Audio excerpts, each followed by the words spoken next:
doing this and agreeing to do your first podcast with us. It's a pleasure. This is mine. Thank you for being here. Thank you. I'm happy to be in Mumbai with you. Tell me, before we start, actually, for 0.01% people who don't know who you are and they're watching you for the first time, they have no clue. What would you tell them about yourself in next 30 seconds? Who you are and what do you do? I'm a French guy here in Mumbai because I am invited by your Prime Minister, and happy to be here, by the way. And involved in a very peculiar job, and for the past few years, and full of appetite and enthusiasm, especially for other culture. Lovely. And you're also an enthusiast. I saw that yesterday, that you're the guy who loves breaking protocol and running around on the street to jog, right? Exactly. We jogged yesterday morning. Yeah. How was that experience? Yeah, wonderful. It was a little bit hectic because of, all the traffic in the city. But it was great. It was fun, first to exercise, and second to have the interactions without too much security. You always have a little bit security, but when it's, I would say, unexpected and non-organized, you can indeed break the protocol. So early in the morning, I went to jog, and later in the evening, I went to the station to as well see your beautiful architecture, and not just architecture, but the city. Yeah.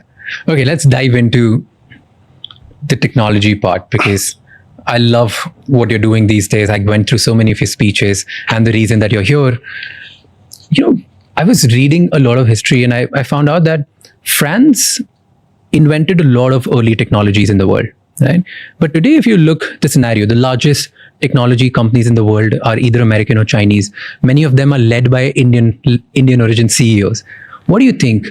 Where did France lack? Like, what happened? Is it the culture? Is it the taxes? Or is it something about the way Europe thinks about failure and risk? A mix of that, probably. But you're right to say that we've had a lot of great researchers, scientists. We invented a lot of big innovation.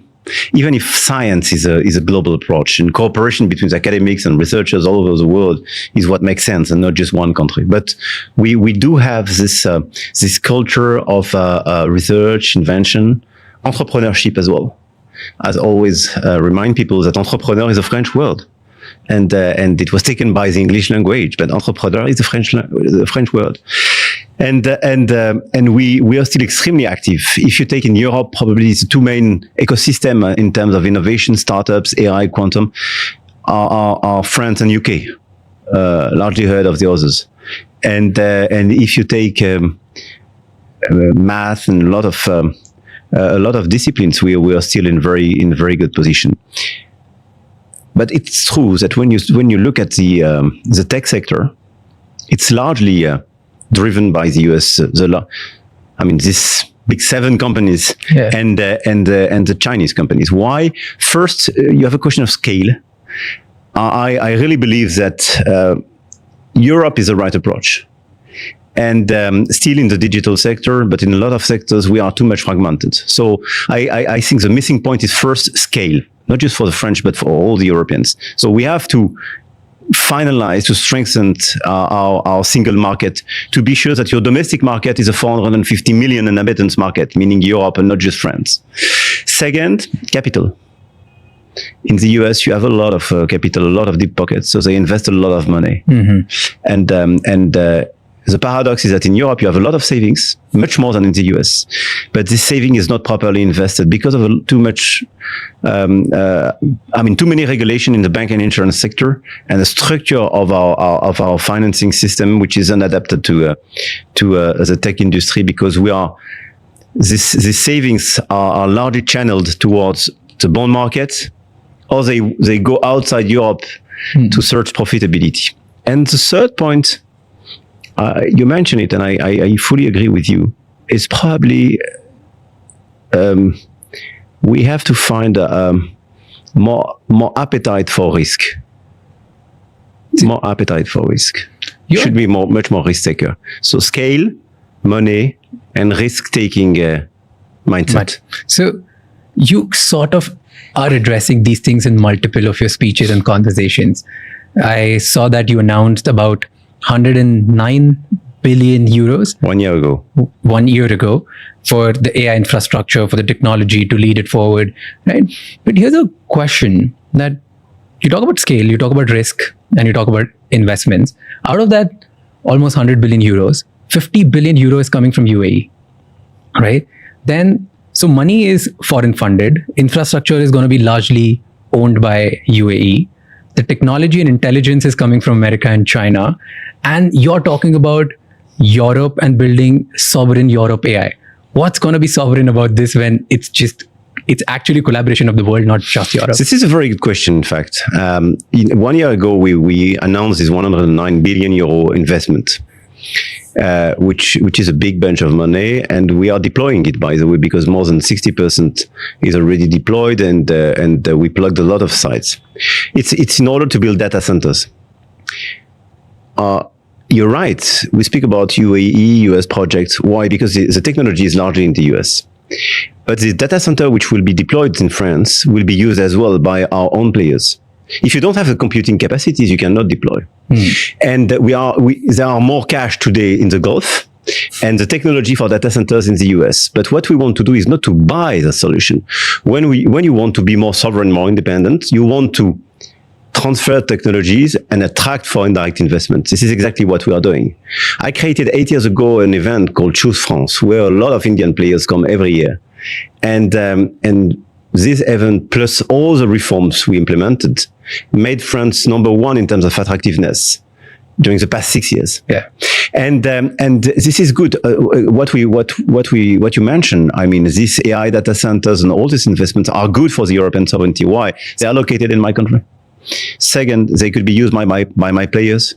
So it will improve my AI ecosystem. Third, it will transfer a lot of these technologies.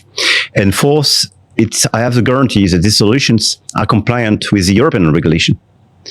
What's the alternative to that? As I don't have the technology and not the cash. It's not to make these investments and to buy elsewhere. If you buy just solutions, you buy solutions and you provide your data without any protection for your data and without any tech transfer. So I think it's a much better solution. The winner takes all in this market. And the big winners were these US hyperscalers. So you have to work with them, but to encourage and force sometimes them to comply with your markets. And in parallel, you have to accelerate the deployment of your own solutions. If you take LLMs, we have Mistral AI, which is probably which is definitely the best European player and a clear alternative of the US LLMs. So this is what we are doing. Interesting. So one more thing you would need in this is attracting talent, attracting founders from all around the world, right? And attracting students at the same time. Right now, there are about 9,300 students from India and France. You want them to go to 30,000, right? So every founder who's watching this, you have announced F Station in France, made it a big startup world for everyone. So if some founder is watching this, or a student who's 22-year-old is watching this, they want to come to France. Then what does France offer, which today a US and UK doesn't offer for the young startup founders or the people who want to build for the future? A unique ecosystem. First, I want to convey the message to your students, Indian students. If you come to France, you can get access to the best quality universities and high schools, from Polytechnique to Paris Sorbonne, from École Normale Supérieure to a lot of engineering schools. Second, the language is clearly is English. So because I know that a lot of sometimes idées reçues are the fact that you will be taught in French, which it's totally wrong. So you have the opportunity to have obviously all these years in the English language, but you get access as well to the diversity of the language, which is very important. And when you are Indian, you know that. Given the number of official language, and this diversity is a source of not just energy but creativity. But you will have the best in class higher schools, English spoken professors and research, access to good ecosystems. And I really believe that France provides the unique mix of a mature economy, with a lot of large companies, a lot of institutions, and at the same time, it's the most vibrant startups and innovation ecosystem in Europe. And third, it's clearly a vibrant place in terms of creativity